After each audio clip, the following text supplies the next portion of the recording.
Media கிரிக்ஸ் viewers உங்க எல்லாருக்கும் ஒரு பெரிய வணக்கம். இன்னைக்கான வீடியோ என்ன அப்படின்னா, ஐபிஎல் 2025ஓட ஆக்ஷன் நடந்து முடிஞ்சிருச்சு.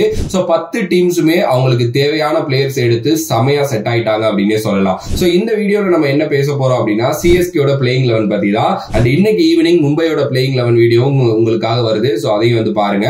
சிஎஸ்கே இந்த ஆக்ஷன்ல ரொம்ப இன்ட்ரெஸ்டடா இருந்தாங்க அப்படின்னே சொல்லலாம். ஏன்னா எப்பவுமே மிக்சர் சாப்பிட்டு இருக்க சிஎஸ்கே டே 1லயே தங்களோட வேட்டை ஆரம்பிச்சாங்க.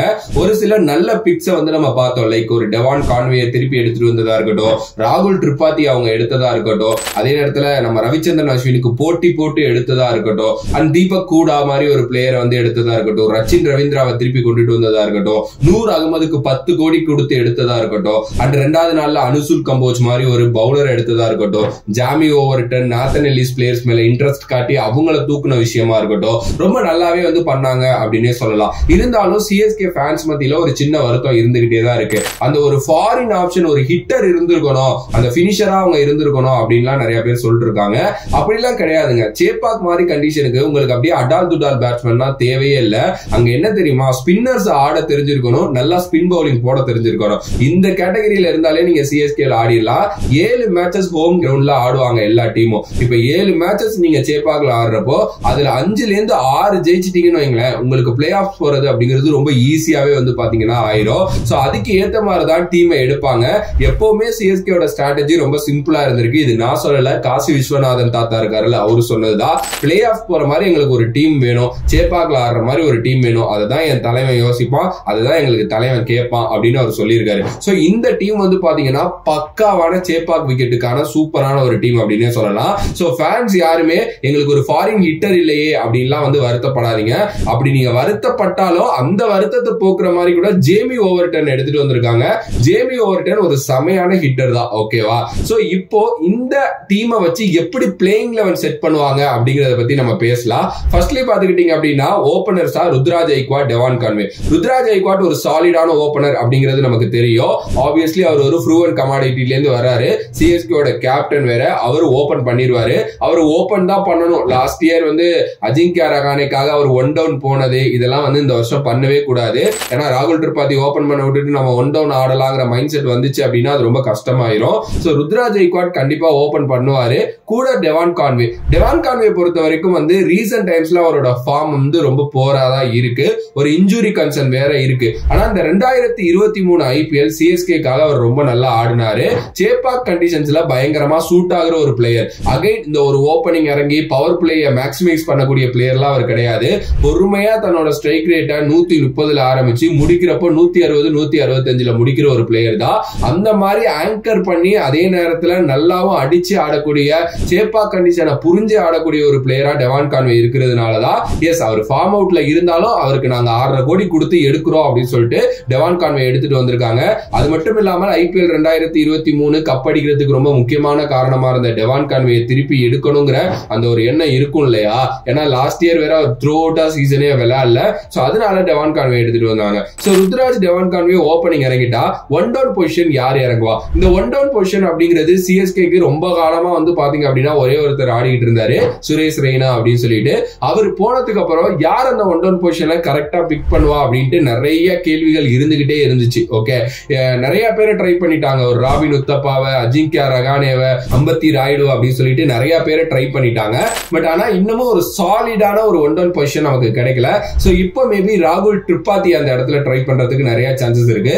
ராகுல் திரிபாதி 2017 காலகட்டத்திலிருந்தே வந்து பாத்தீங்கன்னா தோனி கூட விளையாண்டு இருக்காரு அப்படின்னு சொல்லலாம். ரைசிங் புனே சூப்பர் ஜெயின்ஸ்ல அவர் அந்த சீசன் டெபியூ ஆனாரு.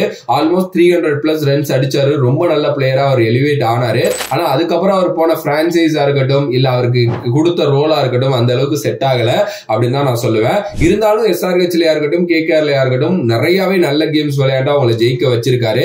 அகைன் சிஎஸ்கே குள்ள எடுத்துட்டு வந்ததுக்கான காரணம் சேப்பாக் கண்டிஷனுக்கு இவர் செமையா சூட் ஆவாரு. அதே மாதிரி சிஎஸ்கே வந்து ஒரு சில கைண்ட் ஆஃப் பிளேயர்ஸ் மேலதான் என்னைக்குமே பிட் பண்ணுவாங்க. அந்த மாதிரி கைண்ட் ஆஃப் பிளேயரா இவர் வந்து இருப்பாரு. அதே நேரத்துல மகாராஷ்டிராவில தான் அவர் கிரிக்கெட் ஆடிட்டு இருக்காரு. அவரோட ஊர் அதுதான். அவரோட ஊர் தான் ருத்ராஜ் ஐக்வாட்டோட ஊரும். 2 பேரும் சின்ன வயசுல இருந்து ஒன்னாதான் கிரிக்கெட் ஆடிட்டு இருக்காங்க. சோ அந்த ஒரு கனெக்டும் இருக்கு அப்படிங்கிறதுனால ராகுல் திரிபாதியை தொக்கா தூக்கிட்டு வந்துட்டாங்க அப்படின்னே சொல்லலாம். ராகுல் திரிபாதி ஒரு ப்ரூவன் கமாடிட்டி தான் ஐபிஎல்ல. சோ அவர் கண்டிப்பா ஒரு நல்ல பிளேயரா எனக்கு தெரிஞ்சு வந்து பாத்தீங்கன்னா சிஎஸ்கேல மீண்டும் ஒரு பெரிய கம்பேக் கொடுப்பாரு அப்படின்னு நான் நினைக்கிறேன். அதுக்கு அடுத்தபடியா நம்பர் 4ல சிவம் டூபே ஒரு லெஃப்ட் ஹேண்டட் பேட்ஸ்மேன், ஸ்பின்ன பயங்கரமா விளையாடக்கூடிய ஒருத்தர். ரீசன்ட் டைம்ஸ்ல ஃபாஸ்ட் பவுலிங்கையும் விளையாடுறதுக்கு ரொம்ப நல்லாவே கத்துக்கிட்டாரு. ஷார்ட் பால் இஷ்யூ இருந்தப்பையும் இந்த வேர்ல்டு கப்ல நிறைய ஷார்ட் பால்ஸ் ரொம்ப நல்லா விளையாண்டாரு. T20 world cup winner. At the same time சிஎஸ்கேக்காக கடந்த ஒரு 3 வருஷமா ரொம்ப நல்லா பண்ணிட்டு இருக்காரு. சோ அவரை ரீடைன் பண்ணிருக்காங்க. சோ அந்த நம்பர் 4 அவர் அனுப்பிடுவாங்க.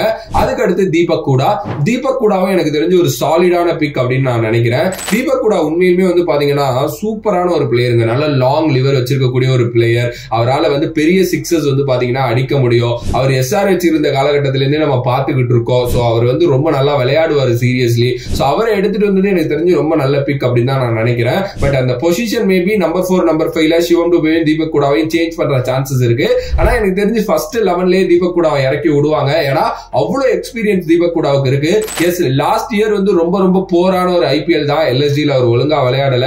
அதுக்கு முந்தின வருஷமும் ஓரளவுக்கு டீசென்டான இயரா தான் இருந்துச்சு. பட் மீண்டும் தீபக் கூடாவை நம்ம எனக்கு தெரிஞ்சு கம்பேக் கொடுப்பாரு அப்படின்னு நம்புவோம். ஏன்னா சேப்பாக் அவருக்கு ரொம்ப ஐடியலான ஒரு பிச்சு, பயங்கரமா ஆடுவாரு. அதுக்கு அடுத்தபடியா நம்பர் 6ல பாத்தீங்கன்னா சாம் கரன் ஒரு பயங்கரமான left arm fast bowler. At the same time சூப்பரான ஒரு பேட்டர் அப்படின்னே சொல்லலாம்.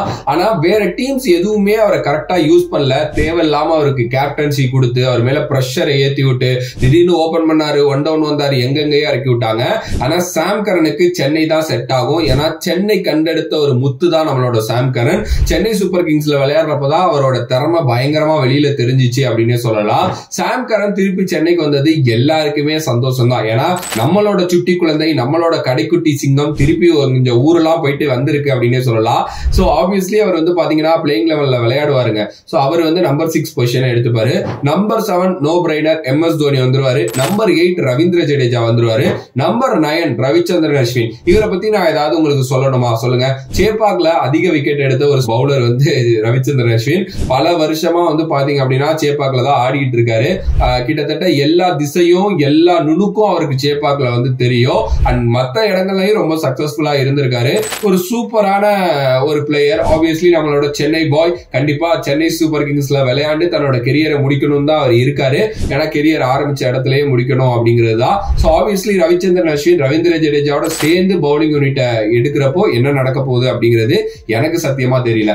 நம்பர் 10ல பாத்தீங்க அப்படின்னா கலீல் அகமது தான் நியூ பால் எடுக்க போறாரு. லாஸ்ட் இயர் ரொம்ப சக்சஸ்ஃபுல்லா நியூ பால்ல இருந்தாரு.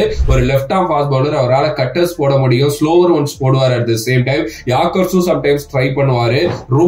ரொம்ப சூப்பரான ஒரு நியூ பால் பிளேயர் அப்படின்னே சொல்லலாம். அவர் வந்த காலகட்டத்திலேருந்தே அவர் மேல ஒரு ஹைப் இருந்துகிட்டே தான் இருந்துச்சு. ஆனா கரெக்டான PR ஒர்க்ஸ் அவருக்கு யாரும் பண்ணலன்னு நினைக்கிறேன். அதனாலேயே கலீல் அகமது பாத்தீங்க அப்படின்னா டம்ப் ஆயிட்டாரு. ஆனா ஆப்வியஸ்லி சேப்பாக்ல அவரு சூப்பரா பண்ணுவாரு. ஃபிஸ்ஸ இந்த வாட்டி யாருமே மிஸ் பண்ண மாட்டீங்க. ஏன்னா ஃபிஸ் அளவுக்கு இவரால பண்ண முடியும். அதுக்கு அடுத்தபடியா மதிசா பதிரானா அவரை ரீடைன் பண்ணிட்டோம். ஆனா அவரோட சின்ன இஷ்யூ என்ன அப்படின்னா இந்த இன்ஜுரி கன்சர்ன் மட்டும் தான். அது கரெக்டா இருந்துச்சு அப்படின்னா அவரால் 14 game even though play off கூட விளையாட முடியும். அவர் கொஞ்சம் உடம்ப மட்டும் பார்த்து வந்துட்டாரு அப்படின்னா பேபி மலிங்கா என்ன பண்ணுவாருங்கிறது நான் சொல்லிதான் உங்களுக்கு தெரியணும்னு இல்ல. சோ இதுதான் 11. இம்பாக்ட் பிளேயரா ரச்சின் ரவீந்திரா இல்லாட்டினா நூர் அகமது. அதனாலதான் நான் 11 பேருக்குள்ளேயே 3 ஃபாரினர் வச்சேன். நீங்க ரச்சின் ரவீந்திராவை பேட்டிங் வேணும் அப்படிங்கிற டைம்ல இறக்கிக்கலாம். நூர் அகமத பவுலிங் வேணுங்கிற டைம்ல இறக்கிக்கலாம். சோ இதுதான் என்னோட பிளேயிங் 11 கன்சர்னா இருக்கும். மேபி இதுல சேஞ்சஸ் இருக்கும். ஏன்னா நூர் அகமதுலாம் 11லயே விளையாடுறதுக்கு நிறைய சான்சஸ் இருக்கு. பட் ஆனா நீங்க கொஞ்சம் வெயிட் பண்ணி இந்த 11 பாருங்க. Ruturaj Gaikwad, Devon Conway opening, ராகுல் திரிபாதி, சிவம் டூபே, தீபக் கூடா, சாம் கரன், MS தோனி, ரவீந்திர ஜடேஜா, ரவிச்சந்திரன் அஸ்வின். நம்பர் 9 வரைக்கும் நமக்கு பேட்டிங் இருக்கு. கலீல் அகமது, மதிசா பதிரானா 10-11ல வந்துருவாங்க. இன்கேஸ் நம்ம பவுலிங் வேணும் அப்படின்னா நூர் அகமது எடுத்துட்டு போயிடலாம். இல்ல எங்களுக்கு பேட்டிங் ஆள் வேணும் அப்படின்னா ரச்சின் ரவீந்திராவை எடுத்துட்டு போகலாம். சோ இந்த 11 மேபி ஆடினா ரொம்ப நல்லா இருக்கும் என்னோட ஒரு கருத்து. இன்னும் இருக்காங்க அனுசுல் கம்போஜுக்கு மேபி வாய்ப்பு இருக்கலாம். அதே மாதிரி பாத்தீங்க அப்படின்னா விஜய் சங்கர் இம்பாக்ட் பிளேயரா எடுத்துட்டு வரதுக்கு சான்சஸ் இருக்கு. ஜேமி ஓவர்டன் கூட ஆடுறதுக்கு நிறைய சான்சஸ் இருக்கு. அதே மாதிரி குர்ஜ்பனித் சிங் அவர் ரொம்ப சென்சேஷனலா இருக்காரு. இப்போ அவரை கூட எடுத்துட்டு வரதுக்கு சான்சஸ் இருக்கு. நம்ம அதை எதுவும் சொல்ல முடியாது. பட் என்னோட பிளேயிங் 11 இதுதான். உங்களோட பிளேயிங் 11 என்னவோ மறக்காம கமெண்ட் பாக்ஸ்ல கமெண்ட் பண்ணுங்க. If you like the video please like, share and subscribe to நம்மளோட கிரிக்ஸிப் சேனல். வேற ஒரு வீடியோல வேற ஒரு கான்செப்ட்ல உங்களை சந்திக்கின்றேன். Other than back from this is VJ Money. Love you all. Stay safe மக்களே.